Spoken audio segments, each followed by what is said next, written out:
오늘 말씀 욥기 30장 말씀이 되겠습니다. 우리 다 같이 봉독하시도록 하겠습니다.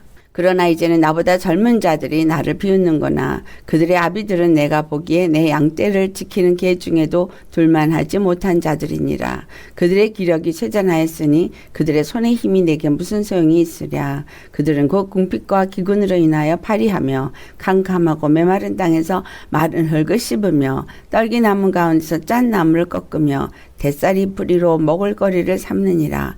무리가 그들에게 소리를 지름으로 도둑같이 사람들 가운데서 쫓겨나서 침침한 골짜기와 흙구덩이와 바위굴에서 살며 떨기나무 가운데서 부르짖으며 가시나무 아래에 모여 있느니라. 그들은 본래 미련한 자의 자식이요 이름 없는 자의 자식으로서 고토에서 쫓겨난 자들이니라. 이제는 그들이 나를 노래로 조롱하며 내가 그들의 놀림거리가 되었으며 그들이 나를 미워하여 멀리하고 서심치 않고 내 얼굴에 침을 뱉는도다. 이는 하나님이 내 활시위를 늘어지게 하시고 나를 공고하게 하심으로 무리가 내 앞에서 굴레를 벗었음이니라. 그들이 내 오른쪽에 일어나 내 발에 덫을 놓으며 나를 대적하여 길을 에워싸며 그들이 내 길을 헐고 내 재앙을 재촉하는데도 도울 자가 없구나. 그들은 성을 파괴하고 그 파괴한 가운데로 몰려드는 것 같이 내게로 달려드니 순식간에 공포가 나를 에워싸고 그들이 내 품위를 바람같이 날려버리니 나의 구원은 구름같이 지나가 버렸구나. 이제는 내 생명이 내 속에서 녹으니 환난 날에 나를 사로잡음이라. 밤이 되면 내 뼈가 쑤시니 나의 아픔이 쉬지 아니하는구나. 그가 큰 능력으로 나의 옷을 떨쳐버리시며 나의 옷깃처럼 나를 휘어잡으시는구나. 하나님이 나를 진흙 가운데 던지셨고 나는 티끌과 재 같게 하셨구나. 내가 주께 부르짖으나 주께서 대답하지 아니하시오며 내가 섰사오나 주께서 나를 돌아보지 아니하시나이다. 주께서 돌이켜 내게 잔혹하게 하시고 힘있는 손으로 나를 대적하시나이다. 나를 바람 위에 들어 불러가게 하시며 무서운 힘으로 나를 던져버리시나이다. 내가 아나이다. 주께서 나를 죽게 하사 모든 생물을 위하여 정한 집으로 돌려보내시리이다. 그러나 사람이 넘어질 때에 어찌 손을 펴지 아니하며 재앙을 당할 때에 어찌 도움을 부르짖지 아니하리까. 고생의 나를 보내는 자를 위하여 내가 울지 아니하였는가. 빈궁한 자를 위하여 내 마음에 근심하지 아니하였는가. 내가 복을 바랐더니 화가 왔고 광무형을 기다렸더니 흑암이 왔구나. 내 마음이 들끓어 고요함이 없구나. 환난 날이 내게 임하였구나. 나는 햇볕에 쬐지 않고도 검어진 피부를 가지고 걸으며 회중 가운데 서서 도움을 부르짖고 있느니라. 나는 이리의 형제요 타저의 벗이로구나. 나를 덮고 있는 피부는 검어졌고 내 뼈는 열기로 말미암아 탔구나. 내 수금은 통곡이 되었고 내 피리는 애곡이 되었구나. 아멘. 오늘 말씀의 제목은 23절에 있는 말씀, 정하게 한 집으로 돌려보내시기 위하여 허락된 고난이라는 말씀으로 나눠보도록 하겠습니다. 첫 번째로는 욥이 양떼를 지키는 개 중에도 둘만하지 못한 자들에 대해서 말을 하죠. 그들이 어떤 자인가를 처음에 설명을 하고 두 번째는 그들이 욥을 얼마나 비방하는지를 말하고 있고 세 번째는 그 고통 가운데서 하나님을 찾을 수밖에 없다는 것을 말씀하고 있습니다. 마치 욥 하나가 당한 것을 말한 것 같을 수도 있겠으나 오늘 이것을 살펴보면 욥을 말하고 있는 것만이 아닌 것을 우리가 발견할 수 있습니다. 첫 번째로 어떤 사람들이 그를 비웃는다는 거예요. 이 비웃는 자들이 누구냐 하니까 그의 양떼를 지키는 개 중에도 둘만하지 못한 자들이다 라고 표현을 합니다. 이들은 양떼를 지키는 개라고 표현되고 있어요. 양떼를 지키는 개가 어떤 일을 합니까? 개는 목자가 가는 길을 잘 따라가도록 옆에서 딴 데로 나가지 않게끔 지켜주는 일을 하는 게 개예요. 그런데 이 개에 대해서 빌립보서 3장 2절을 보면 개를 삼가하라. 개가 어떤 자냐? 사도 베드로도 말하기를 토한 것을 다시 먹는 자를 개라고 표현하고 있다라는 거예요. 그 개들 중에도 둘만하지 못한 자들이다. 사도 바울은 개를 삼가라라고 말할 때 육체의 정욕을 따라 행하는 자들을 개로 표현하고 있다. 양떼를 지키는 개다. 양은 하나님의 백성들을 상징하고 있죠. 예수님께서 요한복음 10장 9절 말씀에 나는 양의 문이다 그러면서 나로 말미암지 않고는 아버지께로 올 수가 없다는 것이고 예수님이 아니고는 다른 길이 없음을 말하고 예수님만이 참 목자이신 것을 말합니다. 양과 목자의 관계를 말하고 있는데 그 양이 누구냐면 하나님의 양, 즉 이스라엘 백성을 나타내고 있습니다. 여기서 말한 양은 육체적인 유대인을 말하기도 하지만 영적인 양을 말하기도 하는데 이 양을 선한 목자 대신에 우리 주 예수님을 따라가는 일을 보조하는 자가 개로 표현되고 있는 거죠. 그 중에 둘만 하지도 못하다라는 거예요. 왜냐하면 그들은 힘이 없다는 거예요. 무슨 힘이겠어요? 기력이 쇠잔하고 그들의 손에 힘이 없는데 무슨 소용이 있으랴라는 얘기예요. 손은 하나님의 능력을 나타내고 있습니다. 그러니까 하나님의 능력을 힘있고 하나님의 힘으로 말미암아 하나님의 생기로 말미암아 하나님의 뜻을 같이 행할 수 있는 자, 그런 자들이 하나님의 일을 도울 수 있는 거죠. 그렇지만 그들은 그럴 힘이 없는 거예요. 영적인 힘이 없는 겁니다. 영적인 힘이 어느 정도로 없느냐. 도둑같이 사람들에게 쫓길 정도로 권세가 없는 자를 말하고 있습니다. 권세가 없는, 하나님의 능력이 없는, 그러니까 세상에 도둑같이 사람들 가운데 쫓겨난다는 도둑은 마귀, 사단 이런 것들이죠. 도둑같이 사람들 가운데서 쫓겨나 다닐 만큼 하나님의 능력이 없는 사람입니다. 그런데 이들이 7절을 보면 가시나무 아래 모여 있느니라 라고 말해요. 가시나무의 비유가 사사기 9장에 나타나고 있죠. 사사기 9장에 아비멜렉이 기드온의 아들들을 다 죽이고 세겜 사람들을 부추겨서 왕이 되고자 할 때 그가 가시나무로 표현되어져 있는데 가시나무 아래 모여 있다는 건 하나님이 세우지 않은 사람 아래서 자기의 정욕을 따라서 욕심으로 마치 왕인 것처럼 지도자인 것처럼 그렇게 행하는 이 사람들이 가시나무 아래 모여있는 자다라는 거죠. 그들은 본래 미련한 자의 자식이요 이름 없는 자의 자식으로서 고도에서 쫓겨난 자들이라. 이름이 없다, 미련하다, 지식이 없다, 하나님이 주신 지혜와 지식이 없음은 우매한 자요 미련한 자이죠.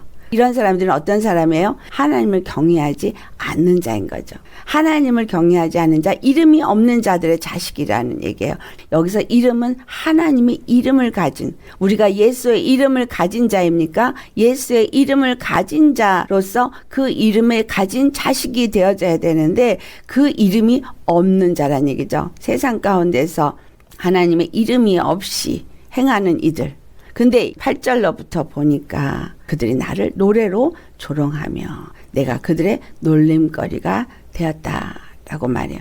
9절로부터 있는 말씀들은 예레미야 애가 3장에 말한 것과 너무나 흡사한 것을 발견할 수 있습니다. 하나님께서 이스라엘을 어둠 안에서 걷게 하시고 빛 안에서 걸어가지 못하게 하셔서 손을 들어 자주자주 치시고 그래서 나의 살과 가죽을 쇠하게 하시며 나의 뼈들을 꺾으셨고 나를 어둠 속에 살게 하시기를 죽은 지 오랜 자 같게 하셨도다.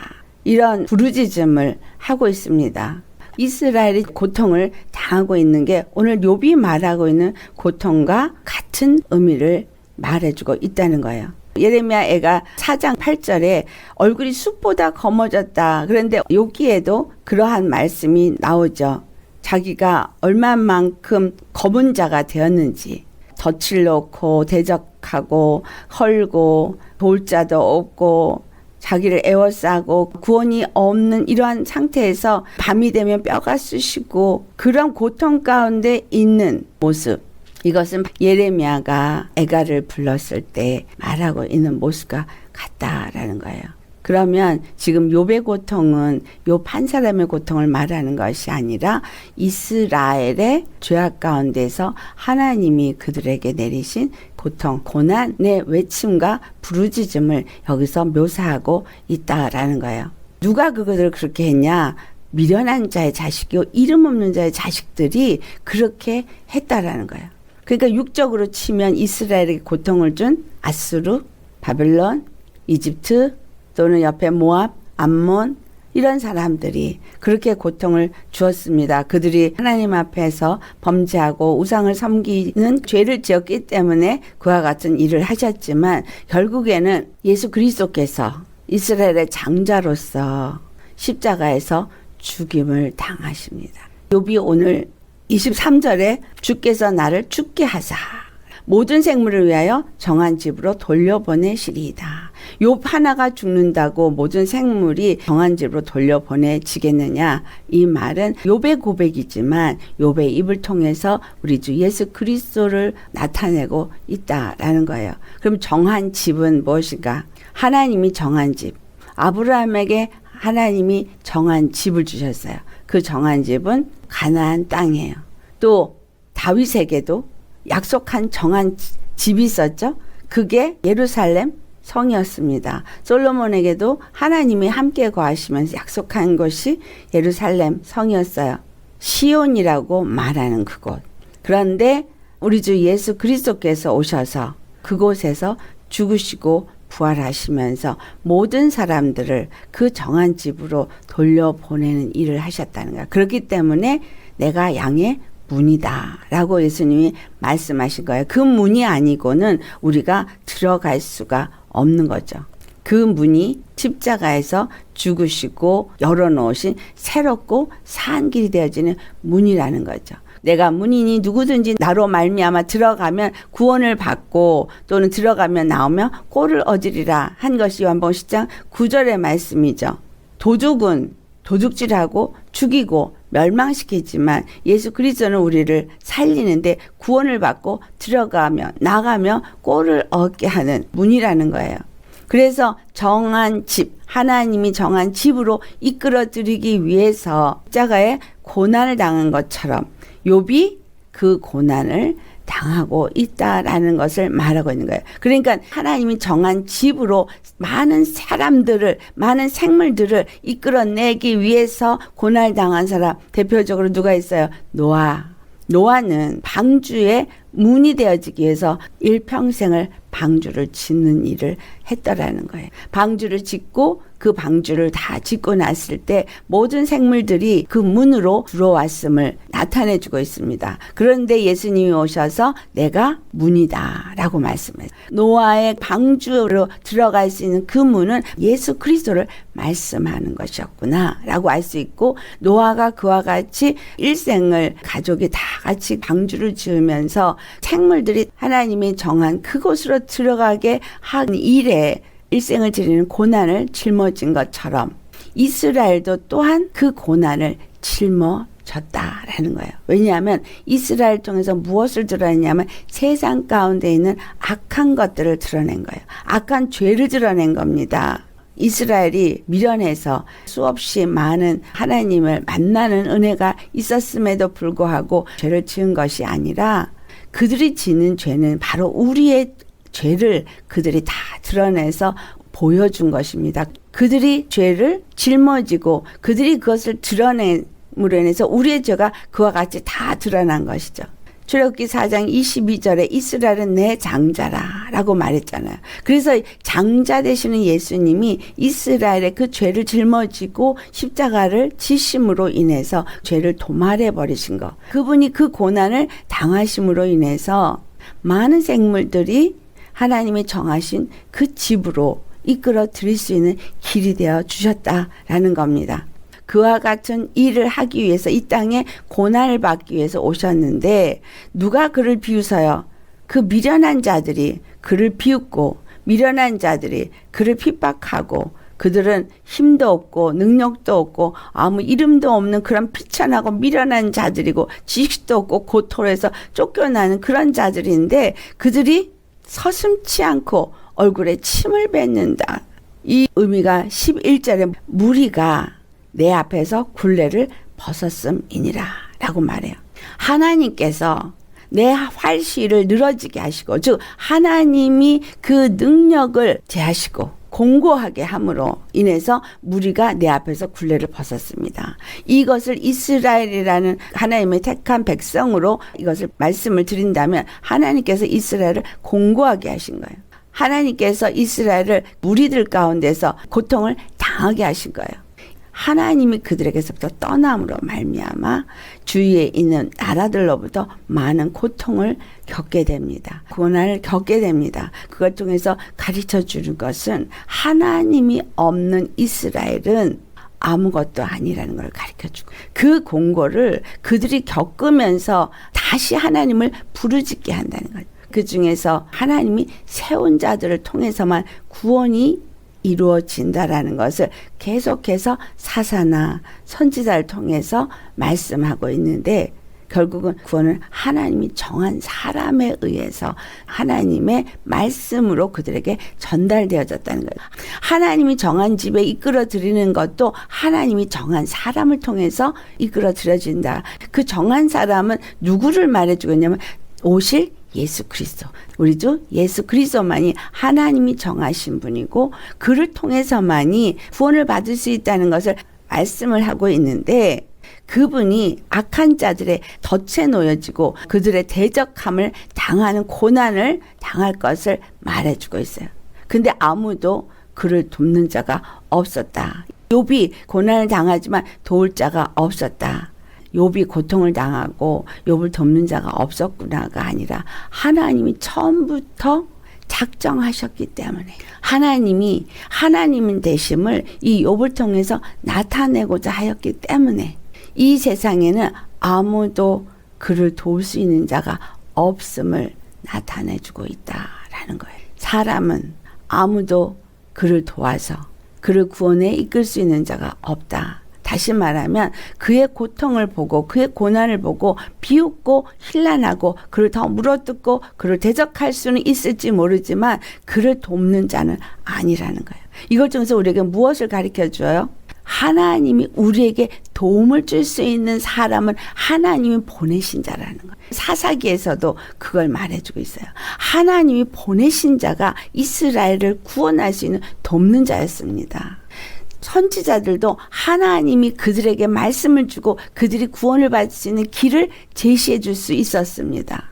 왕도 하나님이 세운 자가 그들을 구원해 줄 수 있었습니다. 이것은 전부 우리 주 예수 그리스도, 하나님이 보내신 자, 정하신 한 분, 그분을 통해서만 우리에게 구원이 있을 수 있다는 것을 가르쳐 주는 것이고, 두 번째로는 사람에게는 아무것도 구원을 의지할 것이 없다라는 걸 가르쳐 주는 거예요. 하나님이 정한 그 집으로 이끌 수 있는 이 세상에 사람은 없다라는 거예요.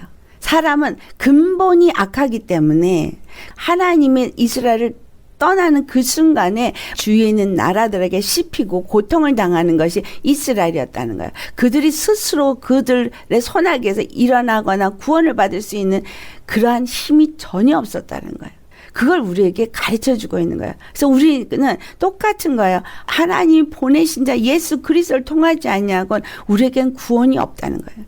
그 예수님이 우리와 함께하지 않으면 우리는 고통 가운데서 건짐을 받을 수 있는 길은 없고 오직 이렇게 고통만 당할 뿐이다라는 거죠. 하나님께서 예수님을 십자가에다 버리신 것과 같이, 욥을 그냥 그 고통 가운데 두신 것 같은, 이건 뭐냐면 하나님이 그에게 죄를 드러나게 하시고 죄를 전가하기 때문에 죄를 보지 아니하신 하나님, 죄를 외면하시는 하나님이 예수님을 버리신 것과 똑같은 얘기를 하고 있는 거예요. 버리신 거예요. 버리셨기 때문에 그 고통이 크다 할지라도 전혀 그를 구원할 자가 없었다라는 거예요. 그를 도울 자가 없었다는 거예요. 13절 말씀이 그들이 내 길을 헐고 내 재앙을 재촉하는데도 도울 자가 없구나. 거기서 도울 자가 없구나 할 때 욥을 도울 자가 없구나 이렇게 생각할 수 있는데, 원문에서는 그들을 도울 자가 없구나 이렇게 돼 있어요. 그들을 도울 자가 없구나라는 얘기는 그들이 그와 같이 욥의 길을 헐고 욥의 재앙을 재촉하고 하는데 그들이 그와 같은 것을 하지 않도록 구원의 길을 줄 수 있는 어떤 긍휼한 마음을 가질 수 있도록 할 자가 없다라는 거예요. 사람이 악을 행하는 것을 하나님이 허락할 때는 그대로 나아간다는 거죠. 오늘 당하고 있는 이 고통, 하나님이 이거를 허락하셨습니다. 이것을 왜 허락하셨다고 말할 수 있을까요? 하나님의 구원의 목적 때문에, 사랑 때문에, 죄악 가운데서 회개하며 돌이키고 주님을 찾고 주님께 나오기를 원한 것이죠. 하나님이 제시한 길은 한 길뿐인 거예요. 많은 길이 아니라 한 길뿐이에요. 바리새인들이나 서리관들을 향해서 그들을 독사의 자식이라고 표현한 것은 오늘 말한 양무리를 지키는 개만도 못한 사람들로 표현할 수 있겠다는 거예요. 그러니까 지도자들이 지도자의 일을 하지 못하고 있고 지도자들이 하나님의 백성을 온전히 인도하지 못하고 있기 때문에 오히려 그들은 욥을 핍박하는 것처럼 예수 그리스도를 핍박하는 자가 된 것입니다. 결국은 예수 그리스도가 죽음을 당하게 되었죠. 그 한 사람을 통해서 하나님이 정하신 그곳으로 이끌 수 있는 길이 되어질 수 있다라는 말씀이 요한복음 11장 50절에 가보면 예수 그리스도가 십자가에 못 박히시게 될 때 그때 당시에 대제사장이었던 가야바가 50절에 말합니다. 한 사람이 백성을 위하여 죽어서 온 민족이 망하지 않게 되는 것이 너에게 유익한 줄을 생각하지 아니하는도다 라고 말해요. 그때 52절의 말씀은 그 민족만 위할 뿐 아니라 흩어진 하나님의 자녀를 모아 하나 되게 하기 위하여 죽으실 것을 미리 말함이러라. 예수님이 십자가에 죽으신 것은 유대인만을 위한 것이 아니라 흩어진 하나님의 자녀들을 모아서 하나가 되게 하기 위해서, 그래서 하나님이 정하신 한 곳으로 그를 인도하기 위해서 그와 같이 예수 그리스도 한 분이 드려질 것을 말씀하고 있다라는 거예요. 오늘 욥기를 보면 아이들이 욥을 비웃고 조롱하고 그에게 더 큰 고통을 주게 하는 거머진 피부를 가지고 걸으며 그렇게 나아가고 있는 거. 아까 예레미야 애가 4장에 햇볕에 쬐지 않고도 거머진 피부는 속이 타서 시커매진 그런 것으로 이거를 비유하고 있는 거예요. 얼마만큼 속이 타는지, 얼마만큼 그들에게 고통이 있는지를 말하고 있는 것입니다. 그런데 양떼를 지키는 개 중에도 둘만하지 못한 아비를 둔 젊은이들이 이 욥을 비우는 것으로 말하고 있잖아요. 그에게 와가지고 그를 비우는 사람이나 또 친구들이나 모두가 놀림거리가 되어지고 있는데, 이 말씀이 이사야서 3장의 2절을 보면 하나님께서 그것을 어떻게 표현을 했느냐, 아이들로 표현하고 있다라는 거예요. 예루살렘과 유대가 의지하던 것들, 또 용사나 전사나 재판관이나 선지자나 복술가나 장로나 50부장이나 이런 사람들, 4절에 보면 그가 또 소년들을 그들의 고관으로 삼고 아이들이 그들을 다스리게 하시다. 그래서 백성이 서로 학대하고 각각 이웃을 잔해하며 아이가 노인에게 비천한 자가 존귀한 자에게 교만하게 되어진다는 것을 말하고 있습니다. 그럴 때에 이사야서 3장 10절을 보면 너희가 의인에게 복이 있으리라 말하라. 그들은 그들의 행위 열매를 먹을 것이며, 11절에는 악인에게는 화가 있으리니 이는 그의 손으로 행한 대로 그가 보응을 받을 것임이라 라고 말하면서 의인과 악인이 어떠한 것을 세겜의 그리심산에서 의인에게 복이 있으리라 축복을 선포했고, 또 에발산에서는 악인에게 화가 있으리라 하면서 그들에게 저주를 선포했습니다. 하나님은 하나님의 일을 하기 위해서 악한 자들을 들어서 이스라엘이 고통을 당하고 욥이 고통을 당하고 예수님이 고통을 당하게 하시지만 의인은 반드시 구원을 받고 악인은 하나님의 심판을 받게 될 것이라는 것을 말씀한다라는 것입니다. 욥이 내가 주께 부르짖으나 주께서 대답하지 아니하시오며 내가 섰사오나 주께서 나를 돌아보지 아니하시나이다 라고 고백한 것처럼 하나님이 그들을 외면하고 버린 것 같이, 하나님이 예수 그리스도를 외면하고 버린 것 같이 예수 믿는 우리들 하나님이 마치 버린 것 같이 느껴질 수 있게끔 고통 가운데 두고 계십니다. 그리고 고통이 점점 더해서 어디로 갈지를 모르는 상황으로 가고 있습니다. 그러나 여러분, 이사야서 3장 10절과 11절 말씀을 꼭 기억하시기 바랍니다. 의인에게는 하나님이 복을 선포하라 그래요. 악인에게는 저주를 선포하라 그런 거. 이것은 하나님은 반드시 의인은 구원하시고 악인은 하나님의 불의의 병기로 사용은 되지만 반드시 저주를 받는다라는 거예요. 욥은 내가 복을 받았더니 화가 왔고 광명을 그자리였더니 흑암이 왔구나라고 말한 건 고난이 온 거예요. 복을 바라고 여호와 하나님을 경외하는 삶을 살았는데 자기에게 화가 왔다는 거예요.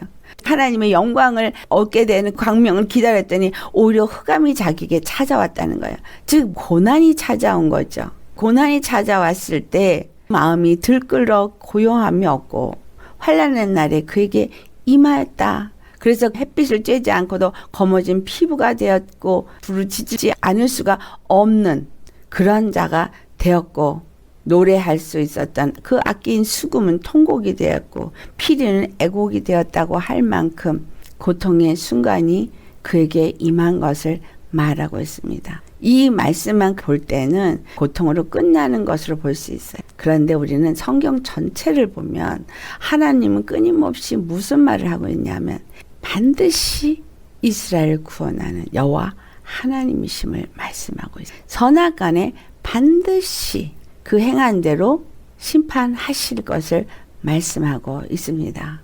우리 주 예수 그리스도가 십자가에서 비참하게 버려진 것 같이 하셨지만 예수님은 분명히 말씀하시죠. 내가 버릴 권세로 버렸다. 요한복음 10장 18절.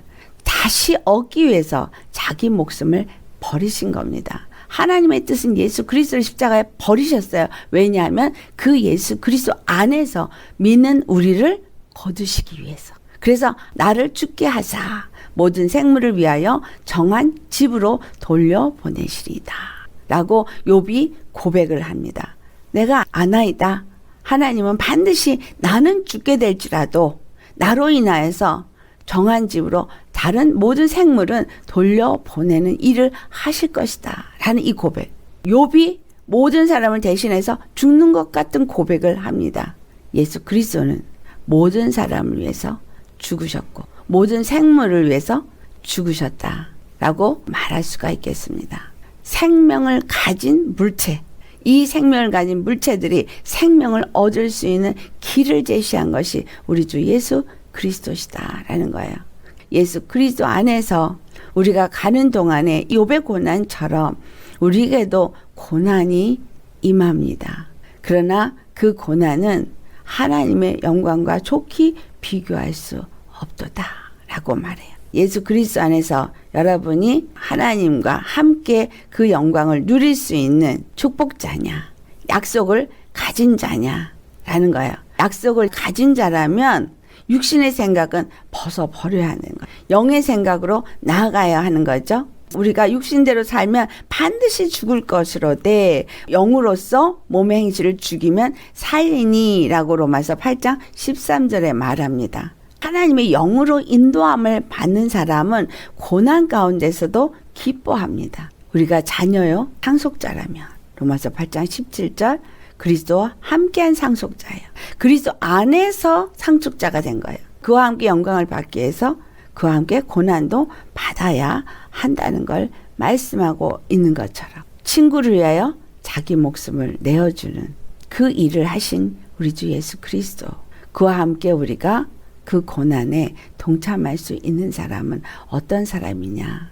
모든 일을 하나님의 뜻대로 계획하시고 그 뜻대로 그 모든 일을 이루시는 하나님이시다. 근데 왜 굳이 그렇게 예레미야 같은 선지자가 고통을 당하고 에스겔과 같은 선지자가 고통을 당하고 호세아는 음녀를 아내로 맞는 그와 같은 고난을 당했느냐? 하나님이 정한 사람, 하나님의 백성들을 구원하기 위해서 보내심을 받는 사람은 세상에선 환영받지 않습니다. 사도 요한이 우리가 이 땅에 살 때 내가 하늘에 속한 자면 세상에서는 환영받지 못하는 걸 말하고 있고, 우리가 하는 말을 듣는 사람들은 하늘에 속한 사람이고 세상에 속한 사람들은 우리 말을 듣지 않는다고 요한일서 4장 5절 6절에 말합니다.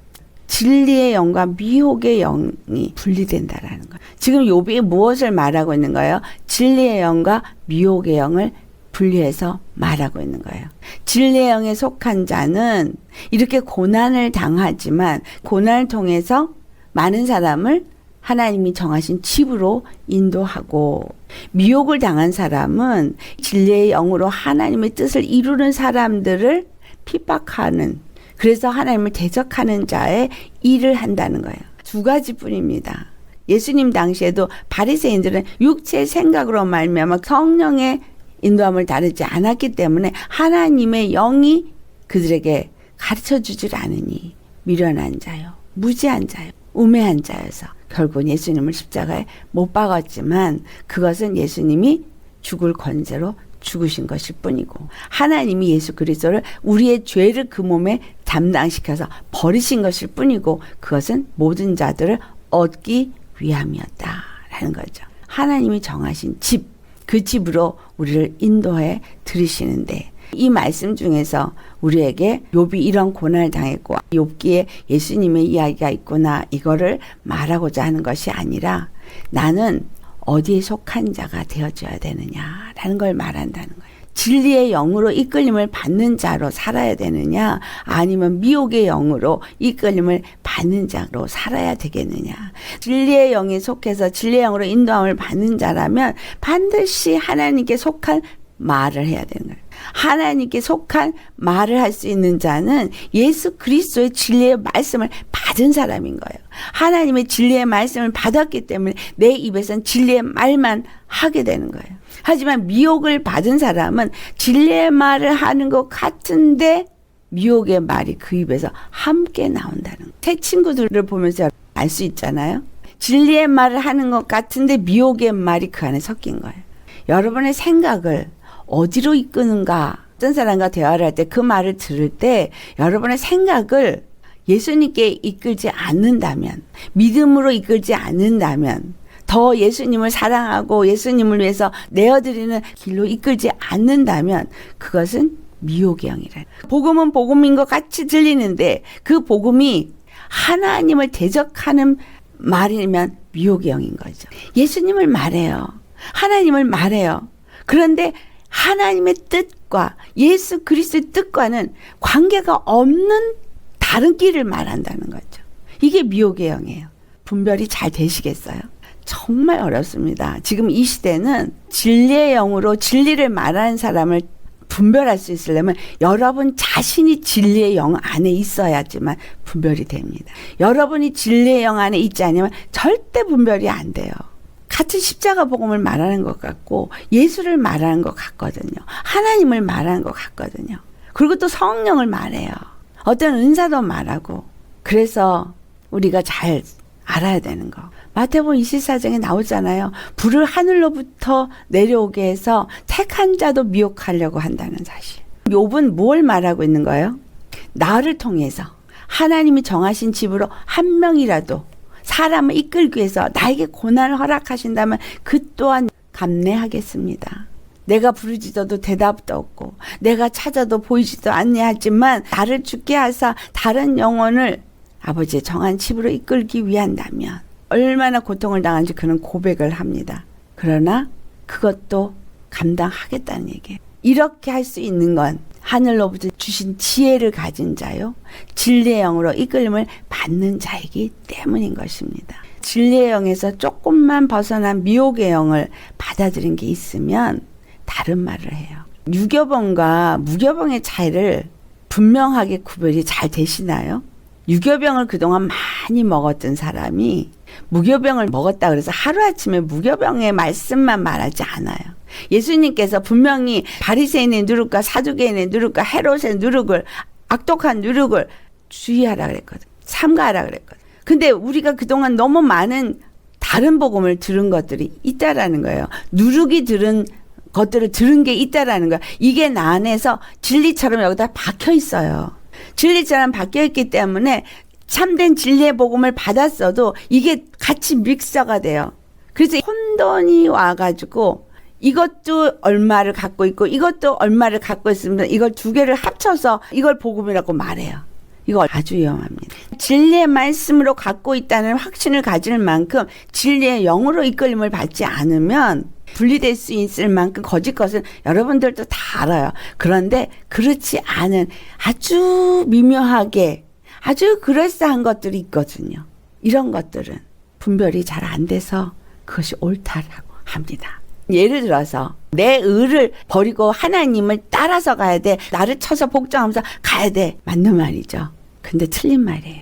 내가 쳐서 복종할 수 없다라는 거예요. 욥은 뭘 말하고 있는 거예요? 나는 아무것도 할 수 있는 것이 없는 자라는 걸 말하고 있어요. 내가 내 의를 쳐서 하나님께 복종한다라는 말은 내가 나를 쳐서 복종할 수 있는 도움이 와야 한다는 거예요. 진리의 영이 내 안에서 하나님의 성령으로 말미암아 나를 쳐서 복종케 하게 하실 때 복종할 수 있는 거예요. 내 의로 내 노력으로 나를 쳐서 복종해서 뭔가 하겠다라고 말한다면 그렇게 해야 되라고 만약에 다른 사람한테 말한다면 다른 복음을 그 사람한테 말하고 있는 거예요. 은혜 받아서 깨달아 알아졌다 그래가지고 이제는 뭐가 된 것처럼 다른 사람한테 이래라 저래라 가리키고 명령하면서 무례하게 행동하는 거 하나님의 영의 인도함을 받지 않는 거예요. 은혜 받았는데 왜 방면성을 갖고 있느냐라는 거예요. 진리의 영은 있는데 미혹의 영도 있다라는 거예요. 진리의 영이 있는데 더러운 영도 있다라는 거예요. 기존에 내 안에 들어있던 더러운 영이 진리의 영을 내가 받고 은혜를 받았을 때 이것을 받은 거에 굉장히 민감하게 이 길을 따라가지 않으면 이게 들어와서 이게 들쳐나서 이게 그대로 이거와 함께 역사를 한다라는 거예요. 여러분 이거 아주 무서운 거예요. 그래서 내가 정말 진리의 영으로 인도함을 받고 하나님의 말씀을 받았으면 여러분의 말과 행동, 생각, 마음 잘 살펴보시면서 하셔야 합니다. 말 한마디를 할 때도 은혜 받았다고 하루아침에 바뀌나요? 아니거든요. 하루아침에 바뀌지 않아요. 욥기를 통해서 잘 알아야 되는 건 하나님의 영의 이끌림을 받아서 입에서 말을 하고 있느냐 아니면 내 안에 기존에 있었던 더러운 영이 말하게 했던 대로 그것에다가 믿음이라는 걸 갖다 붙여서 말하느냐 살펴보셔야 한다는 거예요. 하나님의 영에 인도받는 사람은 믿음이 있으면 그 다음에 덕이죠. 덕을 세워요. 말과 행동에 덕이 있습니다. 무례히 말하지 않아요. 무례히 행동하지 않아요. 함부로 말하지 않아요. 함부로 다른 사람에게 가르치려고 하지 않습니다. 친할수록 사랑할수록 예의를 갖추시기를 바랍니다. 예수 믿는 사람은 항상 예의가 있어야 돼요. 어린 사람한테도 예의가 있어야 돼요. 그 사람이 하나님의 사람이기 때문에 하나님의 사람이기 때문에 하나님을 대하듯이 그 사람한테 대한다면 예의 있게 대해요. 함부로 대하지 않습니다. 함부로 말하지 않습니다. 아무리 어린 사람이라도 하나님을 대하듯이 하나님의 사람을 대하듯이 그래서 예수님이 소자에게 한 것이 상을 잃지 아니하리라 이 말의 의미를 잘 새겨 들으시기 바랍니다. 내가 존귀하면 다른 사람도 존귀해요. 진리의 영은 항상 살리고 선을 행하고 그리고 상처 주지 않는 일을 합니다. 하고 싶은 말이 많아도 절제도 하게 되고요. 하고 싶은 행동이 있어도 절제하게 되어져요. 진리의 영과 미혹의 영을 분명하게 잘 알아야 돼요. 미혹의 영이 속게 만들거든요. 거짓의 영이 속게 만들어요. 지금 은혜가 충만해. 그러니까 성령 안에서 충만해. 이러면서 충만한 가운데 해가는 건 다 괜찮아. 아니에요. 은혜 받은 건 하나님의 성령의 사람이 되는 것 중에 일부분을 얻은 걸 뿐인 거예요. 은혜 받은 것 때문에 한꺼번에 사람이 변해서 모든 게 변하면 얼마나 좋겠어요. 하나님을 믿고 알고 하나님의 백성이 되었다는 이스라엘들이 예루살렘이라는 성전을 갖고 있고 그 안에 그 지성소가 있는 법궤를 갖고 있기 때문에 하나님은 우리와 함께 한다라고 그들이 믿고 기곤만장해서 하나님을 진노케 한 자들인 거예요. 하나님의 성령이 내 안에 있기 때문에 내가 말하고 생각하는 건 다 성령님이 하는 거야 라고 생각하지 마십시오. 진리의 영은 진리의 영으로만 분별이 돼요.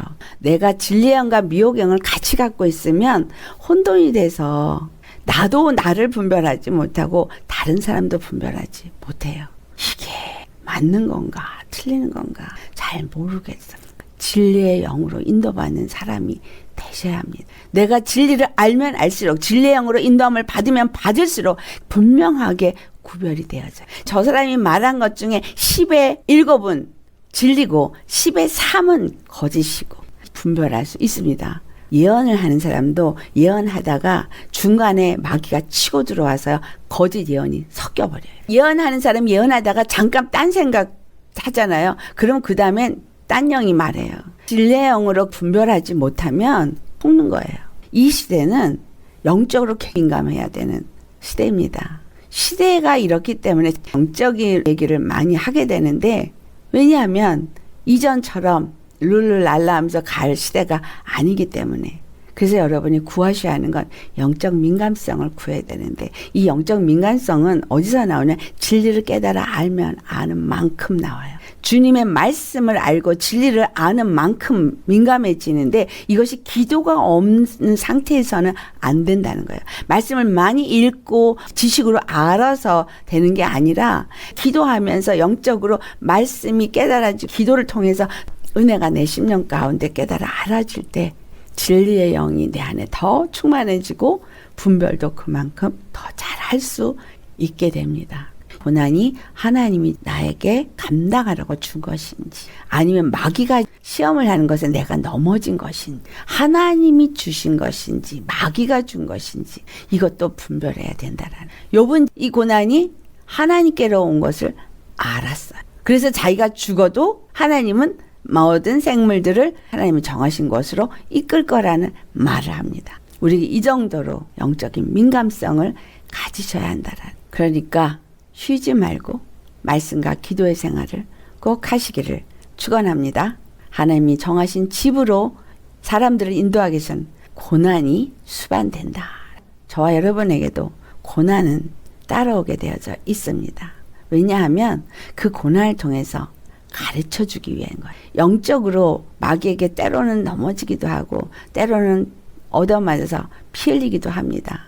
그걸 통해서 이게 마귀의 역사였구나, 분별 못해서 여기에 넘어졌구나, 이런 것들을 알게 되어진다는 거예요. 그래서 모든 것을 허락하심이 감사한 거죠. 하나님은 마귀가 욥을 이렇게 하게끔 두신 이유 중에 하나요. 이스라엘이 그 고통 가운데 두신 이유 중에 또 하나이기도 하고, 우리가 그와 같은 고통에 놓여도 그 또한 같은 의미를 준다는 거예요. 성경의 구약은 남은 자만이 구원을 받는 걸 말할 때 그 남은 자는 고난을 통과한 자라는 사실. 오늘 말씀을 정리하자면 내가 진리의 영으로 인도함을 받아야 되겠다. 고난을 믿음으로 잘 통과해야 되겠구나.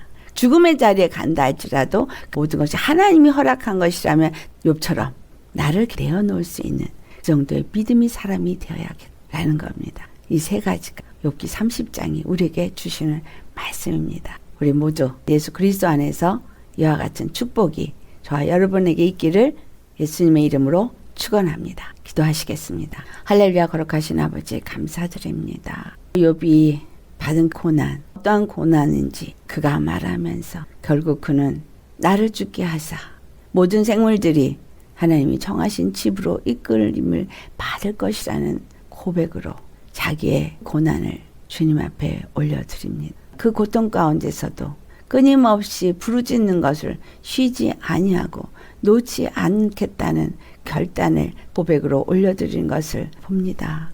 아버지께서 비록 우리에게 정하신 집으로 인도하기 위해서 고난을 겪게 하시더라도 아버지여, 그 고난을 넉넉히 이길 수 있게 하옵시고, 고난 가운데서 주께 부르짖을 때에 아버지여 우리를 그 위경에서 건져 주시옵소서. 또한 무엇보다 중요한 것은 우리가 영분별을 해야겠습니다. 마귀가 어떤 식으로 역사를 하는 것인지, 하나님이 이것을 우리에게 왜 허락하셨는지, 그런 것들을 우리가 분명하게 알 수 있도록 진리의 영으로 우리를 충만하게 인도하여 주옵소서. 하나님의 말씀만이 진리이고 하나님은 우리를 진리로 인도하시고 그것을 인도하는 이가 성령님이시기에 우리는 성령 충만함을 받아야겠습니다. 간절히 주님 앞에 구할 때마다 주여 성령님 임하시옵시고 우리를 진리 가운데로 인도하여 주옵소서. 그리고 우리 안에 역사하는 미혹의 영을 분별하여서 진리의 영과 미혹의 영을 분명하게 분별하고 미혹의 영에 절대로 이끌림을 받지 않게 하시고 거짓의 영에 절대로 속지 않게 하여 주옵소서. 우리의 길과 진리가 되시는 생명이 되시는 우리 주 예수님만이 우리를 생명으로 나아갈 수 있는 문으로 인도하시기에 예수님의 십자가 앞에만 날마다 나아갈 수 있는 우리가 되게 하여 주옵소서. 감사하고 이 모든 말씀이 우리 심령 속에서 더 분명하게 잘 깨달아 알아져서 회개할 것과 간절히 간구해야 될 것이 무엇인지를 알고 기도로 주님 앞에 나아가게 하여 주옵소서. 감사하며 우리 주 예수님의 이름 받들어 기도드리옵나이다. 아멘.